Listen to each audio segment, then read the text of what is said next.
अस्सलाम वालेकुम।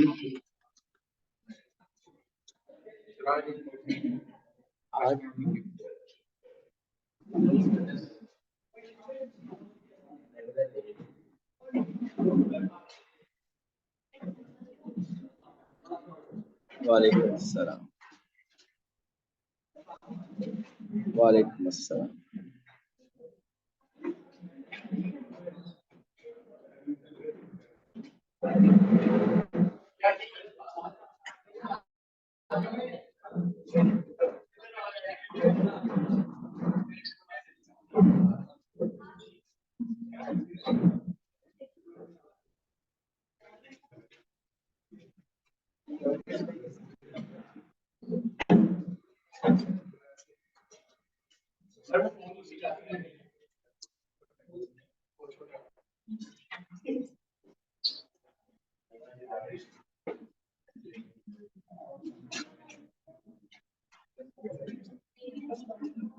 वालेकुम अस्सलाम।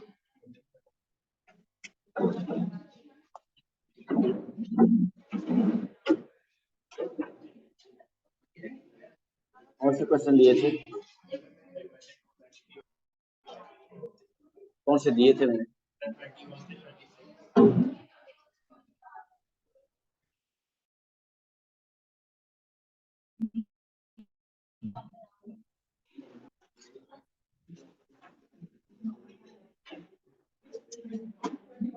जी, question 21 to 26 was the homework. Shahnoor, हो गया आपका? कुछ क्वेश्चन जी बताइए, कौन सा क्वेश्चन नहीं हुआ?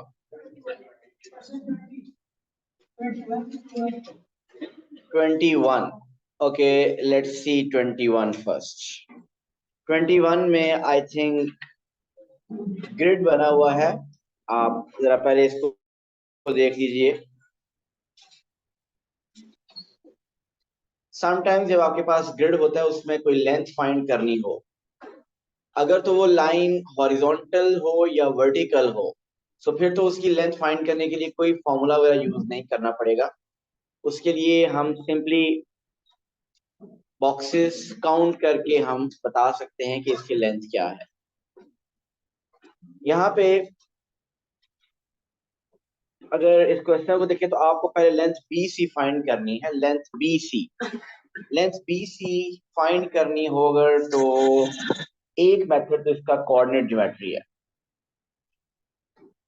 कोऑर्डिनेट ज्योमेट्री, क्योंकि वो कोऑर्डिनेट ज्योमेट्री तो ये टॉपिक तो नहीं है, वो ट्रिग्नोमेट्री हम कर रहे हैं।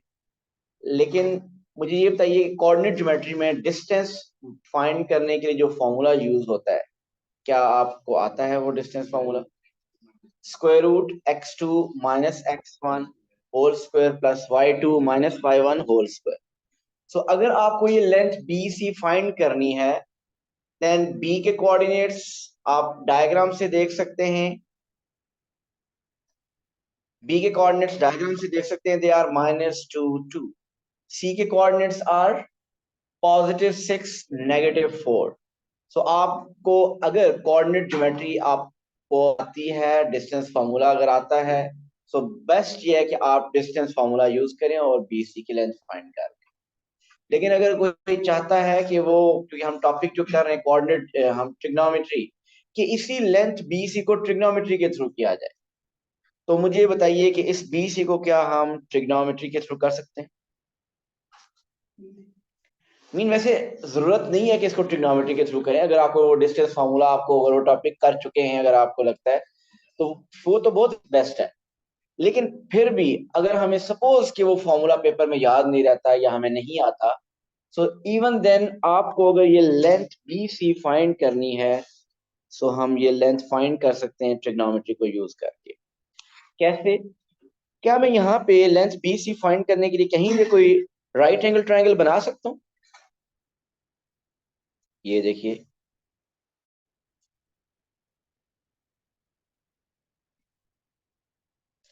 ये राइट एंगल ट्रायंगल बन रही है। इस राइट एंगल का BC इज बेसिकली हाइपोटेनस, ऐसे ही है। आप मुझे बताइए, उस हाइपोटेनस तो डायगोनल है, वो तो हमें लेंथ नहीं पता, लेकिन बाकी दोनों लेंथ, ये जो वर्टिकल लेंथ है परपेंडिकुलर, ये लेंथ हमें क्या पता है? ये लेंथ, ये वाली जो वर्टिकल लेंथ है, यस, हमें नहीं पता, लेकिन हम काउंट करके बता सकते हैं कि यहां से अगर स्टार्ट करें 1 यूनिट, 2, 3, 4, 5, 6, तो इसका मतलब इस वर्टिकल लाइन की लेंथ कितनी है? 6। और हॉरिजॉन्टल लाइन की लेंथ कितनी है? हॉरिजॉन्टल लाइन की अगर हमने लेंथ कैलकुलेट करनी हो, सो 1, 2, 3, 4, 5, 6, 7, 8, सो टोटल ये कितने बॉक्सेस आ रहे हैं? 8। सो ये लेंथ आपके पास 8 आ रही है। सो अब आप बी सी फाइंड कर सकते हैं by using what? By using Pythagoras theorem. आप बी सी को अगर आप कहते हैं x, so it is x square h square hypotenuse square is equal to perpendicular square plus base square. So x square is equal to 6 square 36, 8 square 64. So it is 100. So अगर x square is 100, then x the square root of 100 is 10. So इसका मतलब BC की length is 10.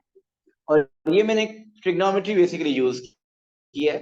अगर आप coordinate geometry आपको आती है, distance formula, तो उसके थ्रू आप बड़ी वो ज्यादा जल्दी भी आप कर सकते हैं। That was part 1 of this question. So BC की लेंथ आगे 10। आगे चलते हैं। इसी का B part, area of triangle ABC find करना है। एरिया ऑफ ट्राइंगल ABC, याद रखिए ये जो क्वेश्चन है स्पेशली ये पेपर 1 का है। मीन आपको इसके लिए कैलकुलेटर कहीं चाहिए ही नहीं। मीन जो कैलकुलेटर अगर यूज करना चाहता है तो कर ले, लेकिन कैलकुलेटर इसके लिए वैसे चाहिए नहीं आपको। तो मैं विदाउट कैलकुलेटर आपको इसका एरिया फाइंड करके बताना चाहता हूँ। जी कोई बता सकते हैं इसका एरिया कैसे फाइंड करेंगे विदाउट यूजिंग कैलकुलेटर? पेपर 1। वैसे तो अगर मैं आपको अगर आपसे एरिया ना हो विदाउट कैलकुलेटर, तो शायद मैं कैलकुलेटर दे भी दूं तो भी एरिया नहीं होगा। मीन विद कैलकुलेटर भी शायद एरिया आपसे ना हो, लेकिन विदाउट कैलकुलेटर अगर आप थोड़ा सोचे तो एरिया हो जाएगा। जी ये एक ऑप्शन बिल्कुल ठीक है। ये एक ऑप्शन बिल्कुल ठीक है। ये वैसे तो ये डायरेक्ट भी हो सकता है, लेकिन एक ऑप्शन हमें पता चली है, एक सजेशन आई कि इसका एरिया फाइंड करने के लिए हम क्या करें। मैं एक और मेथड भी डिस्कस करूंगा, लेकिन ये जो पहला मेथड है, आप जिस तरह मैंने थोड़ी देर पहले इस ट्रायंगल को एक्सटेंड किया था इधर,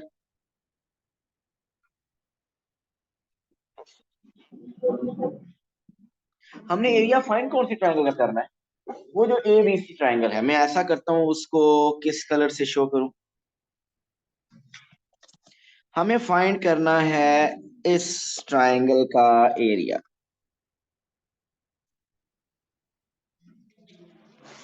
ये जो पिंक कलर वाली ट्रायंगल है, ये इसका एरिया फाइंड करना है। तो हम ऐसा करें, अगर आपको समझ आए कि फुल ट्रायंगल का एरिया क्या आप कर सकते हैं। फुल ट्रायंगल का एरिया अगर आप कर लें, और उसमें से ये जो नीचे ये वाली जो ट्रायंगल है, ये राइट एंगल ट्रायंगल नीचे वाली जो है, वो अगर माइनस करे तो ऊपर वाली जो पिंक राइट एंगल पिंक वाली जो ट्रायंगल है उसका एरिया आ जाएगा। मैं ये एक मेथड बता रहा हूँ। जी फुल ट्रायंगल को का एरिया पहले बताइए। Area of full triangle half into base into height. जी रिश्माइल बेस बताइए क्या है? So half base is 8। ये 8 हमने, ये देखिए ये जो लेंथ है ये 8 है। ये हमने बॉक्सेस काउंट किए, नीचे वाले ये बॉक्सेस काउंट किए 8। सो ये बेस आपके पास आ गई 8। जैनब हाइट क्या है इसकी फुल ट्रायंगल की? ये हम काउंट करेंगे। आप यहां से लेकर टॉप तक जाना है, ये हाइट हम देखना चाह रहे हैं कितनी है, वो भी आप काउंट कीजिए। लेट्स सी, यहां से अगर स्टार्ट करें 1, 2, 3, 4, 5, 6, 7, 8, 9, 10, 11। सो ये 11 या 12 काउंटिंग में आपको प्रॉब्लम, जब पेपर होगा तो आसानी से आप काउंट कर सकेंगे। सो ये आपकी हाइट आ गई 11। सो 11 इंटू 8, 88/2 इज 44। ये 44 शान, ये एरिया कौन सी ट्राइंगल का है? फुल ट्राइंगल का। हमें एरिया फुल ट्राइंगल का नहीं चाहिए।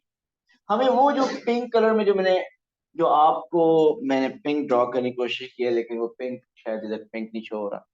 तो हम क्या करेंगे, अब ये जो नीचे वाली ट्रायंगल है ना, नीचे जो बनी हुई है छोटी, ये नीचे ट्रायंगल, नीचे भी राइट एंगल ट्रायंगल है, उसका एरिया भी फाइंड कर लेते हैं।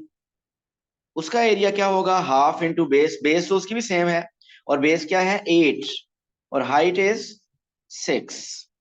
सो इसका एरिया आ रहा है 24। सो 44 फुल ट्राइंगल में से 24 नीचे वाली जो एक राइट एंगल ट्राइंगल है उसका एरिया माइनस करेंगे, तो we will get the area 20। और ये 20 एरिया है ट्राइंगल एबीसी का, जो कि एबीसी राइट एंगल ट्राइंगल नहीं थी। हमने इसलिए डायरेक्ट उसका एरिया नहीं किया, वैसे मैं भी डायरेक्ट भी बताता हूं, लेकिन अभी तक आपको ये पता था कि वो जो ए बी सी है वो क्योंकि राइट एंगल ट्राइंगल नहीं थी। अगर राइट एंगल ट्राइंगल हो तो आपको एरिया फाइंड करना था half into base into height. अगर राइट एंगल ट्राइंगल ना हो, so then other method is जो ट्रिग्नोमेट्री में किया, half A B sine C. लेकिन यहाँ पे वो भी नहीं अप्लाई हो रहा था। एक रीजन जो पेपर 1 में आया, कैलकुलेटर अलाउड नहीं है। दूसरी रीजन, इसके मिडिल वाला एंगल भी नहीं पता हमें, क्योंकि मिडिल वाला एंगल पता होना चाहिए ना हाफ ए बी साइन सी लगाने के लिए। जी, ये एक मेथड हो गया। हमने फिर नॉन राइट एंगल ट्राइंगल का area full right angle triangle में से वो जो दूसरी एक राइट एंगल ट्राइंगल माने से माइनस कर दिया और वो एरिया। अब जी अलाउ होता है, लेकिन आप इस पे कैलकुलेटर यूज कर हो के नहीं रहा इस क्वेश्चन में। जी आईजीसीएसई में ये जो कमिंग ईयर है ये लास्ट ईयर होगा जिसमें अलाउ। शुक्र तो तब जब हम इस साल हो जाएगा। अच्छा जी, यहाँ पे तो यूनिट भी दी नहीं है, तो आप यूनिट यूनिट यूएनआईटी स्क्वायर लिखते हैं। अच्छा जी, इसी का एक और मेथड एरिया फाइंड करने का।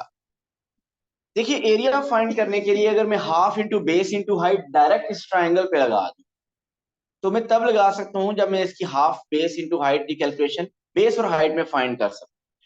इसकी कोई एक ऐसी साइड बताइए जिसकी लेंथ आप इजीली बॉक्सेस काउंट करके बता सकते हैं।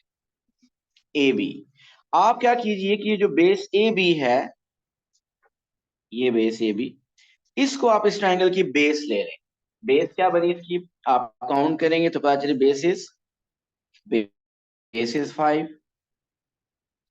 अब अगर हम राइट एंगल ट्राइंगल अप्लाई करना चाहते हैं तो हाइट क्या होगी, हमेशा बेस के साथ परपेंडिकुलर होगी। मैं इस बेस से स्टार्ट करने लगा हूं एक हाइट। आपने मुझे बताना है कि इस ट्राइंगल की हाइट मैं स्टार्ट करने लगा हूं, ये यहां से आ गई। 1 मिनट, ये मैं इसकी हाइट ड्रॉ कर रहा हूँ। क्या ये जो मैं ड्रॉ कर रहा हूँ हाइट आप शुड देख सकते हैं, ये उसके परपेंडिकुलर है बेस के। आपने मुझे बताना है इस ट्राइंगल की हाइट कहां तक मैं स्टॉप करूं, ये भी जाती जा रही है, कहां तक स्टॉप करना है। यहां पे स्टॉप कर दूं जहां तक सी जा रहा है। देखिए, मैक्सिमम आपकी हाइट ऑफ ट्राइंगल कहां तक जा रही है, जहां तक सी आ रहा है। This is the height of the triangle. अगर आप यहां तक इसको लिमिट कर देते हैं तो ये एरिया भी यहीं तक कैलकुलेट करेगा। मीन इस पॉइंट तक, ये फुल ट्रायंगल का फिर एरिया नहीं करेगा। आप इसकी हाइट अगर फाइंड करना चाहते हैं और वो राइट एंगल ट्रायंगल के थ्रू, ग्रिड के थ्रू करना चाहते हैं, ग्रिड में हाइट इसलिए ड्रॉ करूं ताकि वो बॉक्सेस काउंट कर सकें, तो आपकी हाइट इसकी कहां तक होगी, जहां तक सी है। तो अब आप ये इसके बॉक्सेस काउंट करें और बताइए सी क्या आ रहा है। 1 2 8। सो अगर आप इस तरह भी इसका एरिया कर लें, half into base is 5 and height is 8, so 5 into 8 is 40, 40 divide by 2 is, so इस तरह भी आपका एरिया 20 आ सकता है। सो एक मेथड पहले मैंने बताया, और एक ये मेथड जो फर्स्ट मेथड है वो तो मुझे उम्मीद है आसानी से समझ आ गया। सिर्फ दूसरे मेथड में हाइट ड्रॉ करने के लिए आपने जो हाइट ड्रॉ करनी है बेस के साथ परपेंडिकुलर ड्रॉ करनी है एक तो, और वो कहां तक जानी चाहिए, जब तक ट्राइंगल कंप्लीट नहीं होती, ट्राइंगल का हर पार्ट सब पार्ट्स कंप्लीट नहीं होते, तो सी के पैरेलल तक हमने जाना है। ओ लेवल यस नहीं अलाउड। देखिए, आईजीसीएसई वालों को ये क्वेश्चन कैलकुलेटर उनके हाथ में भी होगा तो क्वेश्चन नहीं होगा उनसे, अगर नहीं आता हुआ तो। देखिए, मैं ये जो मेथड आपने यूज किए हैं इस्माइल, ये जो मेथड हमने यूज किए हैं, ये अगर मेथड आपको नहीं आते तो कैलकुलेटर भी आपके पास होगा, आप फिर भी एरिया नहीं कर सकते।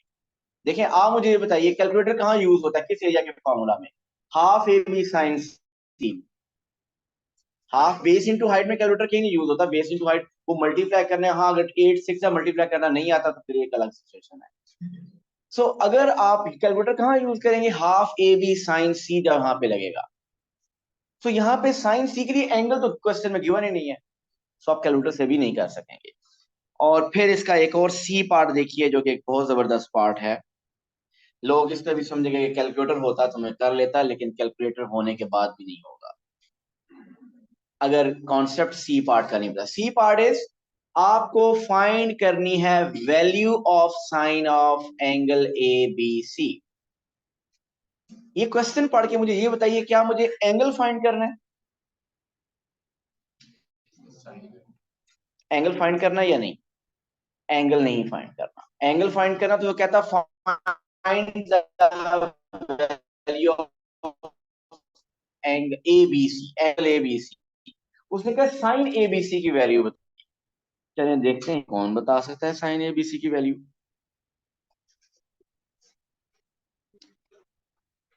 जिसने ए बी सी बता दिया इसका मतलब है इंशाल्लाह उसका ये स्टार कंफर्म है।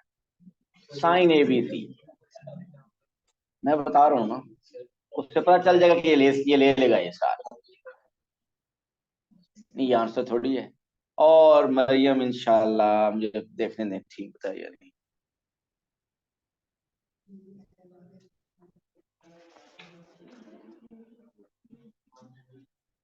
क्या बताया है मरियम ने, क्या आंसर था? 0.8। इंशाल्लाह ए स्टार कंफर्म। और मरियम से पूछे क्या उन्होंने कैलकुलेटर यूज किया या दिमाग यूज किया है? आप में से अक्सर को तो टॉपिक ही पता नहीं चला, टॉपिक कौन सा। दोनों की है, अच्छा गुड हो गया। जी, कौन सा टॉपिक है ये, किस टॉपिक से पार्ट है ये? ट्रिग्नोमेट्री का पार्ट है ये? साइन लिखा हुआ तो ट्रिग्नोमेट्री होगा। 8/11। 11 कहाँ से आया?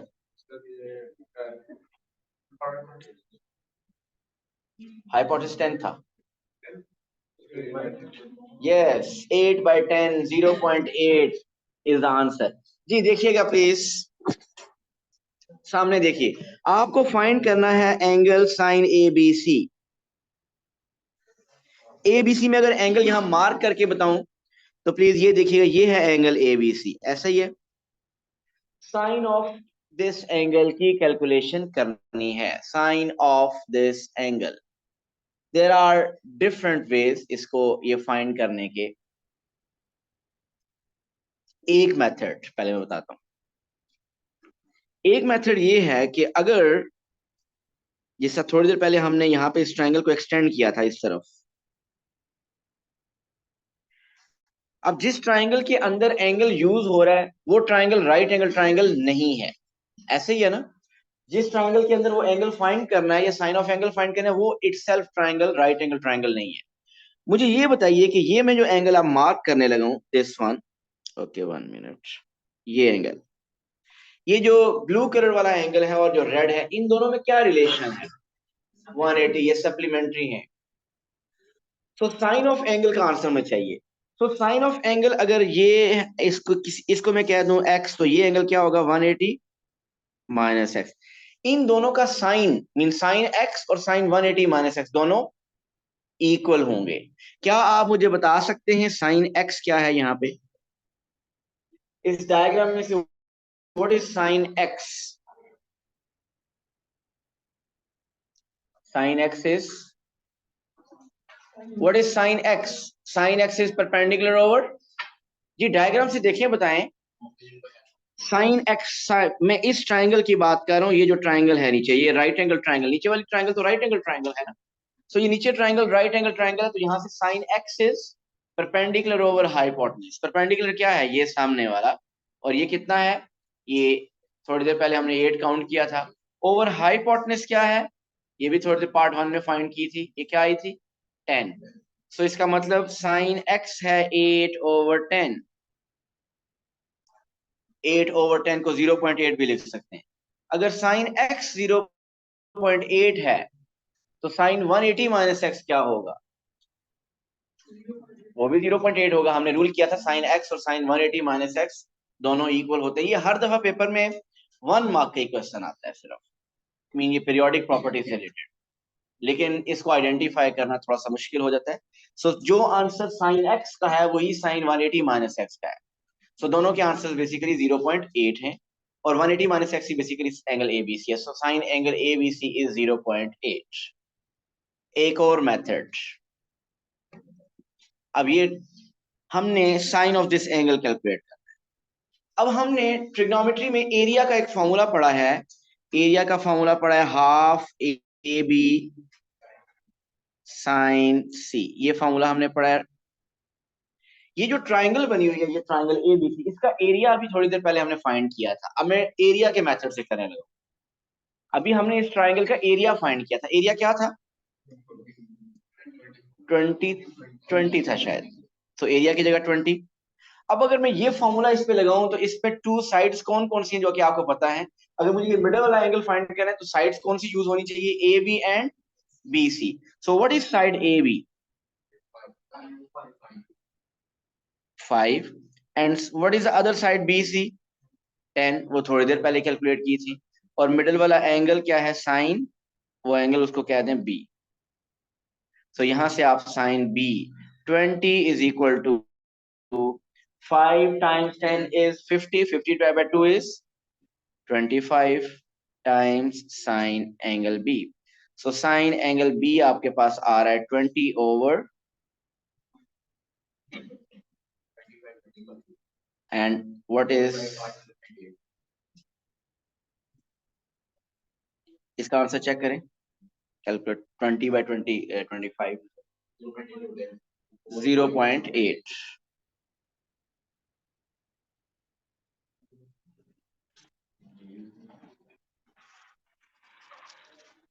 सो इधर से भी आंसर आपके पास वही आएगा 0.8। So this is another way of finding the sine of angle B। Okay जी, नेक्स्ट बताइए। इस क्वेश्चन के बाद प्रॉब्लम कहाँ था? 20। सर क्वेश्चन 23 के आंसर्स कंफर्म करा देंगे। 23 करते हैं।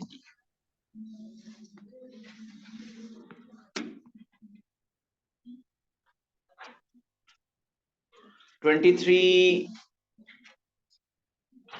किस किस ने किया हुआ है? 23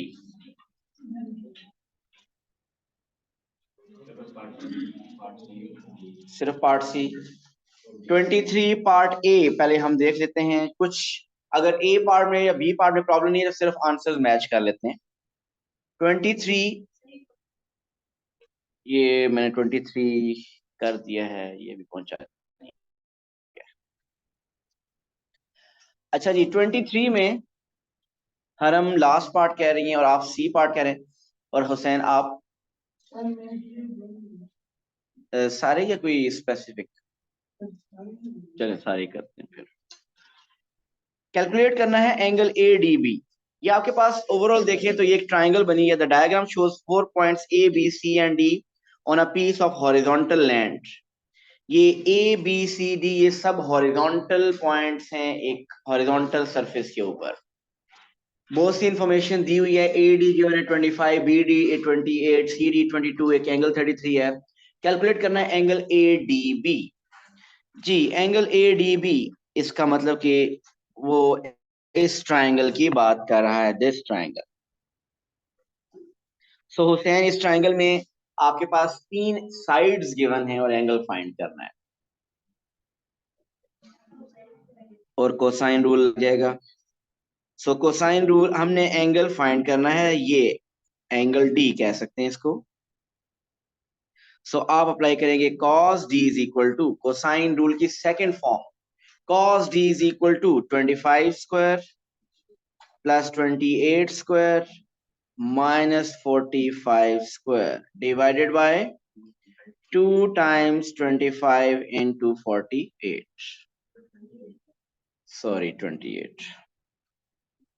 इसकी कैलकुलेशन करेंगे तो आपके पास आंसर आ जाएगा बी पार्ट 116.1 ऐसे ही। B part given also that CD is 22 meters and the angle ACD is 33 degrees. Calculate angle ADC. जो हमारे पास कैलकुलेशंस कर चुके हैं वो आंसर अपने पास रखिएगा। ADC अब फाइंड करना है। This we want to find this angle ADC। So अब आपको ये अगर एंगल फाइंड करना है सो आप इसका मतलब ये ट्राइंगल है इसकी बात कर रहा है। सो इस ट्राइंगल में अगर एंगल ADC फाइंड करना है सो कौन सी साइन रूल को साइन रूल कौन सा रूल अप्लाई होगा? Sine rule. तो वो एंगल जो फाइंड करना है x, जी देखिएगा ये एंगल हमने x फाइंड करना है, लेकिन प्रॉब्लम ये है साइन रूल अप्लाई करने के लिए कि sine x over opposite side होती है, यहाँ पे ऑपोजिट साइड AC गिवन नहीं है। सो फिर आप क्या करेंगे? आप ऐसा कीजिए वो एंगल x मत कैलकुलेट करें, आप एंगल A कैलकुलेट कर लें, ये वाला एंगल। क्योंकि जब ये एंगल हो जाएगा तो टू एंगल्स आ जाएंगे ट्राइंगल के। सो आप थर्ड एंगल उन दोनों को ऐड करके 180 में से माइनस करके फाइंड करेंगे। अब एंगल ए कैसे फाइंड होगा? By using sine rule. Sine A, sine of angle A over opposite side, A के ऑपोजिट साइड क्या है? 22 is equal to sine 33 over opposite side is 25। So ये साइन रूल अप्लाई होगा, 22 उधर multiply होगा और फिर एंड पे हम साइन इनवर्स लेंगे, we will get the angle A 28.6। फिर 28.6 और 33 को ऐड करेंगे, 180 में से माइनस करेंगे तो वो रिक्वायर्ड एंगल x आ जाएगा विच इज 118.4। मैं सोच रहा हूं जो प्रैक्टिस नहीं करे उन लोगों का बेचारों का क्या बनेगा। ये तो कुछ लोग हैं जो कर रहे हैं, ये ना हो कि कैलकुलेटर जब बैन हो जाए उस वक्त पेपर दोबारा देना पड़ जाए। सो बी केयरफुल। ये लास्ट अटेम्प्ट है without calculator, with calculator IGCSE। सो देखिए प्लानिंग कहां तक जा रही है।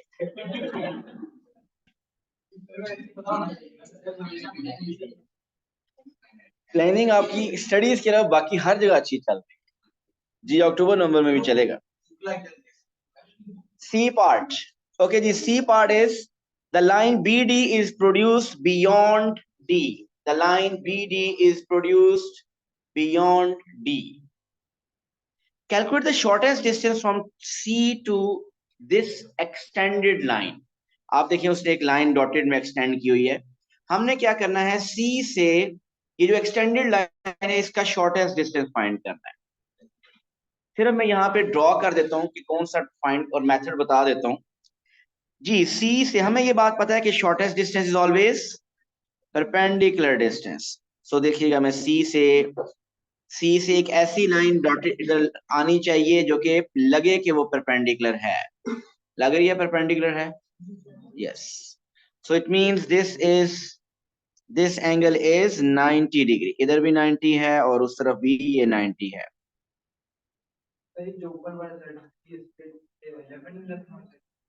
11 11 11 33 या आप 33 का हाफ कह रहे हैं जी। ये कल भी मैंने बात की थी, अगर आप परपेंडिकुलर ड्रॉ करते हैं तो क्या वो एंगल इक्वली डिवाइड हो जाएगा? उस वक्त डिवाइड होगा अगर वो ट्राइंगल जो अंदर ऑलरेडी बनी हुई है वो आइसोसेलेस हुई, मीन उसकी टू साइड्स इक्वल हुई। अगर ये साइड CD, ये साइड और ये दूसरी साइड ये जहां पे जो बनी, अगर ये दोनों इक्वल हुई तो फिर तो वो इक्वली डिवाइड हो जाएगा, 33 16.5 16.5 बनेगा। लेकिन हमें बिल्कुल कोई ऐसा हिंट नहीं दिया हुआ कि वो 22 है, हमें उसके बारे में नहीं पता कि वो साइड भी 22 है।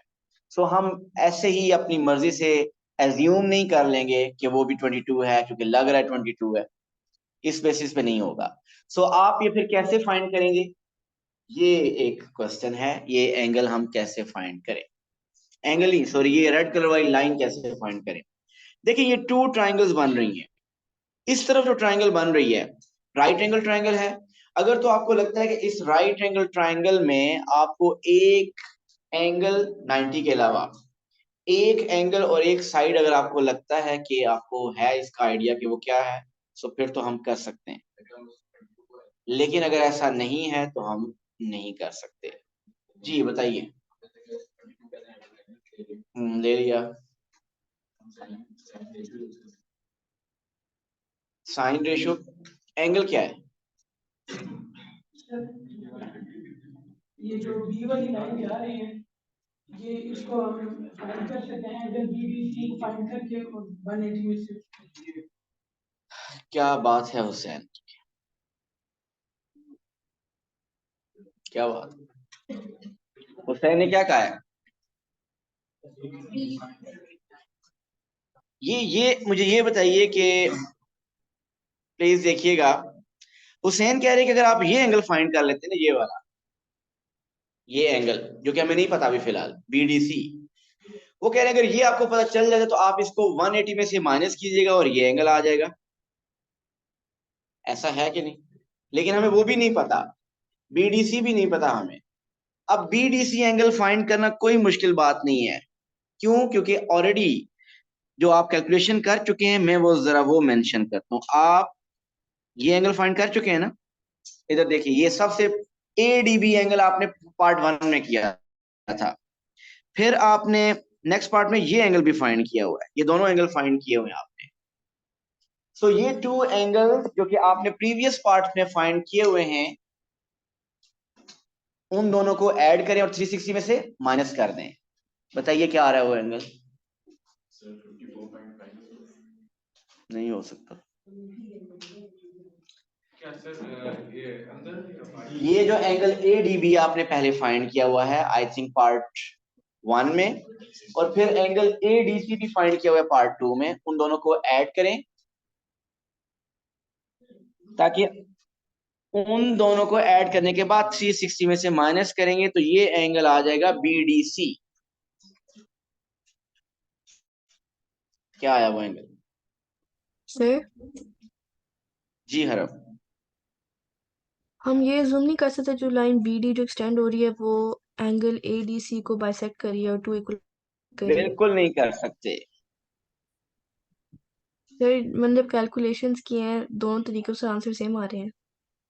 देखिए मुझे ये बताइए, आपको आंसर कैलकुलेशन से सेम आ रहा है, लेकिन जी लॉजिक सर। है तो बता दीजिए। 125.5 सर लॉजिक है तो कोई बता दीजिए, लॉजिक कोई नहीं है। मैं एक मिनट हरम इस पे बात करता हूँ। 125.5 बताया आपने, तो ये एंगल बीडीसी आ रहा है 125.5। अब क्योंकि ये जो एक लाइन एक्सटेंड किया, ये स्ट्रेट लाइन है, सो 180 में से 125.5 माइनस करेंगे, सो हमारे पास ये एंगल आ जाएगा, ये एंगल। और जब ये एंगल आ जाएगा, ये एंगल क्या आता है? 50। ये एंगल आ रहा है 54.5। तो ये 54.5 बन रहा है, और जब ये 54.5 बन रहा है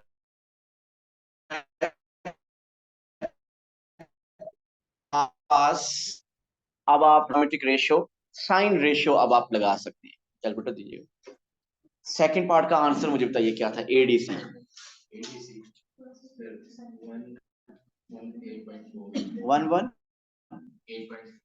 118.4।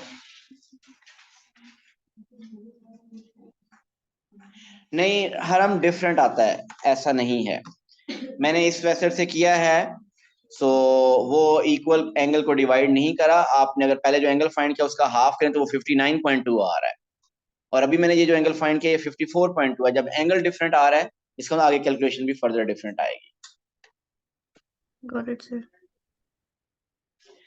ओके जी, ये पार्ट क्लियर है आपको? रोहान, जो आपने पूछा था, क्लियर है ये अब आपको? जी, अब आगे इसके फर्दर 2 पार्ट्स देखिए, एक ही पार्ट रहता है। डी इज अ, अब आगे कुछ क्वेश्चंस ऐसे भी होंगे जो ट्रिग्नोमेट्री में जिसमें 3D शेप्स भी इन्वॉल्व हो सकती हैं। यहाँ पे है कि नहीं उसको देख लेते हैं। D is the foot of a vertical mast, DT। जी, अब थोड़े से क्वेश्चन यहाँ से डिफरेंट आना शुरू हो गए। अक्सर आपके ट्रिग्नोमेट्री के क्वेश्चन में लास्ट पार्ट में एक 3D डायग्राम बन जाती है।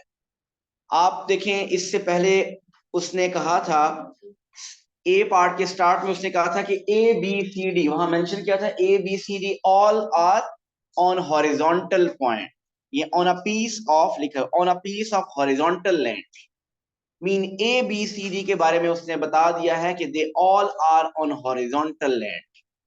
जी प्लीज समझिएगा अच्छी तरह क्वेश्चन, आप क्वेश्चन थोड़े से डिफिकल्ट आ रहे हैं।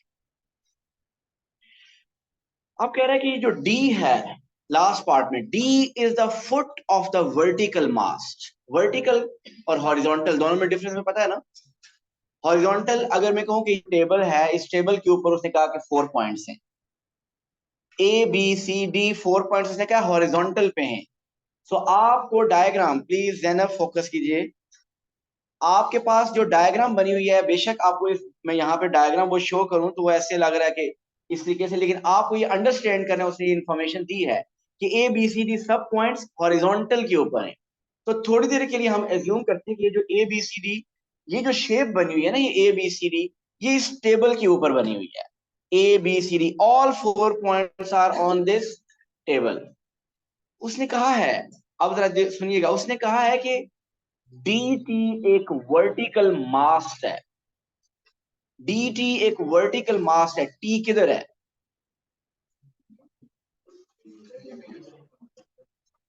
मास्ट को छोड़े, आप कहें पिलर है, छोड़े मास्ट नहीं समझ आ रहा है।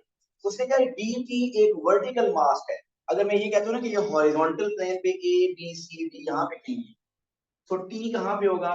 बिल्कुल डी के वर्टिकली ऊपर यहाँ पे कहीं टी होगा। पहले सब ए बी सी डी सब हॉरिजॉन्टल के ऊपर थे, ए बी सी डी में कोई 3D नहीं थी, लेकिन उसने कहा डी, ये डी है, इस डी के बिल्कुल ऊपर टी है। तो ये अगर मैं डी के ऊपर ये पेन रखूं तो टॉप पे ये जो पॉइंट बनेगा, टॉप वाला ये पॉइंट होगा टी। सो ओवरऑल सब बाकी सब पॉइंट हॉरिजॉन्टल पे थे, ए बी सी डी, लेकिन डी के ऊपर जो टी आ गया वो एक वर्टिकल है। अब जब टी वर्टिकल आ गया है, टी को अगर मैं यहाँ पे, अगर आप बोर्ड पे शो करें, मुझे बोर्ड पे अगर मैं बताना पड़े, अगर ड्रॉ नहीं करना, सिर्फ आप मुझे बताएं कि टी कहाँ पे होगा इसमें, आप लोग क्या करेंगे? आप लोग अक्सर डी के ऊपर यूं वर्टिकल लाइन ड्रॉ कर देंगे।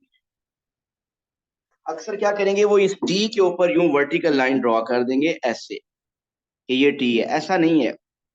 हाँ, अगर आपको खुद आइडिया हो रहा है कि टी एक्चुअली किधर है, वो वर्टिकल है, लेकिन वो अगर आपके सामने पेज पड़ा हुआ है, पेज के ऊपर ये डायग्राम बनी है, तो वो T basically coming out of the page mean D. या अगर मैं यहाँ पे ड्रॉ करूं, ड्रॉ नहीं, मैं अगर सिर्फ शो करूं, सो टी इसका मतलब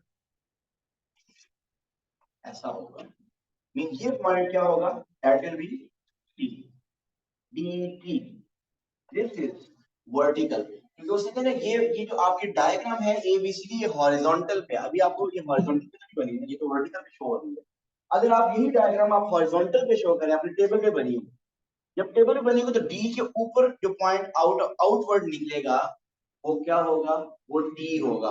अगर उस टी को मैं फॉर द टाइम बीइंग, उस टी को अगर टी अभी जिस तरह आपके स्क्रीन से बाहर आप कह रहे निकल रहा है, या आपके अगर पेज आपके पास है तो पेज के आउटवर्ड वो पॉइंट निकल रहा है, तो ये एक 3D शेप बन जाती है।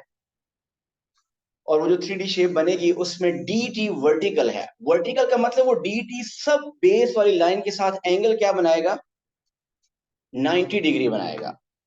सो इस वर्टिकल को नॉर्मली हम नॉर्मल भी कहते हैं। वो लाइन जो बेस के साथ कहीं 90 डिग्री बनाए उसको हम नॉर्मल भी कहते हैं।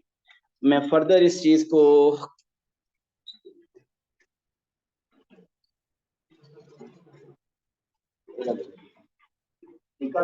ये हो गया। देखिए प्लीज, आपके पास अगर ये बोर्ड पे डी पॉइंट शो हो रहा है, तो मैंने कहा कि टी जो पॉइंट है वो डी से बाहर निकल रहा है, यहाँ पे टी, ये जो लाइन है डी की, ये किस लाइन के साथ परपेंडिकुलर है ना, देखनी चाहिए। ये जो लाइन डी की है, ये एडी के साथ क्या एंगल बना रही है? क्या सही है? ठीक कह रहे हैं वो। यहाँ पे जो लाइन डी है, ये वर्टिकल लाइन है, ये डी थी, ये इस लाइन ए डी के साथ एंगल क्या बना रही है? 90 डिग्री। और इस लाइन के साथ भी एंगल क्या बना रही है 90 degree. And what about this line, इसके साथ भी क्या बना रही है 90 डिग्री। अब हो सकता है आगे आपसे क्वेश्चन क्या पूछे, आपसे कह सकता है कि टी को ए के साथ कनेक्ट करें, टी को बी के साथ, टी को सी के साथ, और कोई अननोन फाइंड करने के लिए, कोई एक लेंथ फाइंड करने के लिए। आपने करना क्या है, हमने ऐसे क्वेश्चन में करना क्या होगा कि जो 3D शेप है इसको हम डिफरेंट 2D शेप्स में ट्रांसफॉर्म कर सकते हैं। आपको ये बात पता है ना कि ए डी और टी कौन सी ट्राइंगल है, राइट एंगल ट्राइंगल। इस पे ट्राइंगल है। बी डी टी ये भी क्या है, एक right angle triangle. C D T ये भी क्या है, एक राइट एंगल ट्राइंगल। अब देखते हैं कि क्वेश्चन में उसने कहा था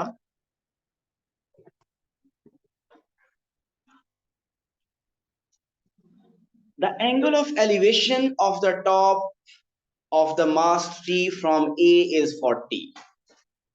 Calculate the angle of elevation of T from B.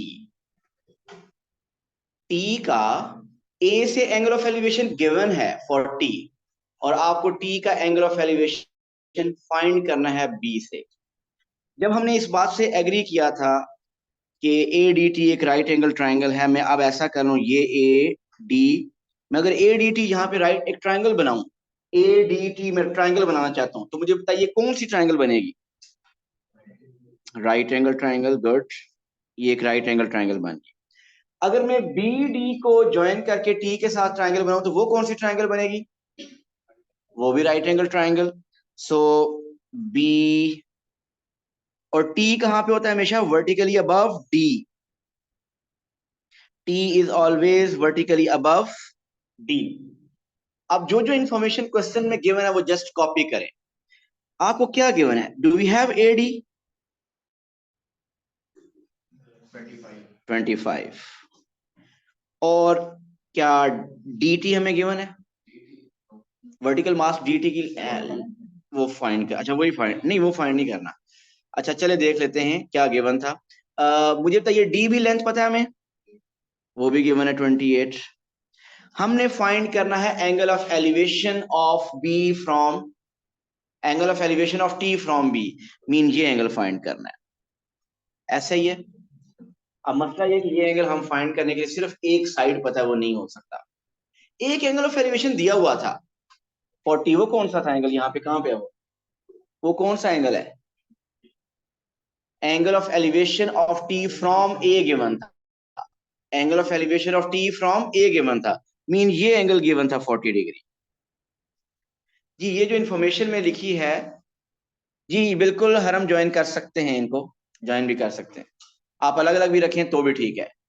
आप देखिए कि ये एंगल गिवन था, तो क्या ऊपर वाली ट्राइंगल में से आप डी टी फाइंड कर सकते हैं, हो जाएगा ना, किस रेशियो से होगा, 10 रेशियो से डी टी हो गया, वही डी टी ये भी है, यही डी टी आ गया, इसका मतलब वही डी टी जो उधर से फाइंड किया डी टी तो वही होगा ना, इसका मतलब इस दूसरी ट्राइंगल में आपके पास डी टी आ गया, और डी टी के साथ 28 पहले ही पता है, टू साइड्स आ गई इस ट्राइंगल में।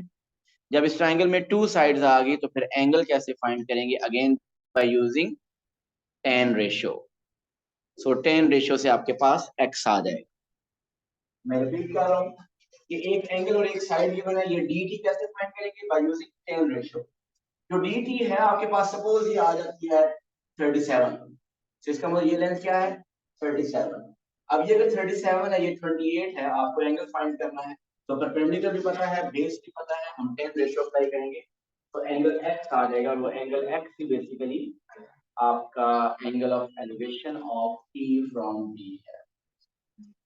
प्लीज आप जब तक क्वेश्चन की प्रैक्टिस नहीं करेंगे, आपको इन क्वेश्चंस की डेप्थ का आइडिया कभी नहीं होगा। नेक्स्ट 5 अब ये कंप्लीट करनी है वर्कशीट, कल हम प्रॉब्लम, ये इस तरह की स्पेशली कल हम प्रॉब्लम डिस्कस करेंगे जिसमें 3D प्रॉब्लम्स इन्वॉल्व होंगे। Thank you. रेशियो